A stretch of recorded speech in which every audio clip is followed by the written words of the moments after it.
Simplihan lang natin ang pagluto ng carbonara, pero level up ang lasa. Unang-una, magigisa tayo dito ng sibuyas, bali dalawa yon na pinino ko, tapos saka natin ilalagay yung 2 lata ng Century tuna na flat, na drain na. Saka natin ilalagay yung 2 gatas na evaporated milk. Mapapansin nyo na 2 magkaibang brand ng evaporated milk ang ginamit ko dito kasi ito lang yung available ko. Basta evaporated milk, kahit ano pang brand dyan, okay yan.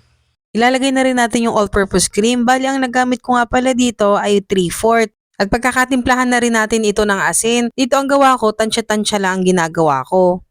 At ilalagay na rin natin yung 120 grams na Magnolia Cheesy Squeeze. Ito po talaga yung lagi kong ginagamit dahil mas malinamnam ito para sa akin.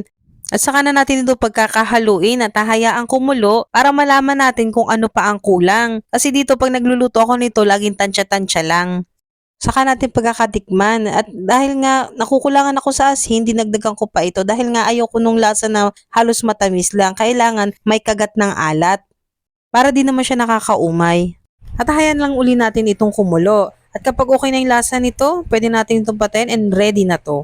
At habang niluluto ko nga yung sauce, pinakukulaan ko na yung pasta. So, habang naluluto yung ating pasta, naluluto din yung ating sauce. So, napakabilis talaga nitong pagluluto natin ito ng carbonara. Sa pag-assemble po naman ng ating carbonara, bali nilalagyan ko lang po yung toppings nito ng cheese, spring onion at saka po ng bacon bits dahil ito po yung talagang mag-i-enhance ng lasa ng ating carbonara. At yun lamang po. Thank you!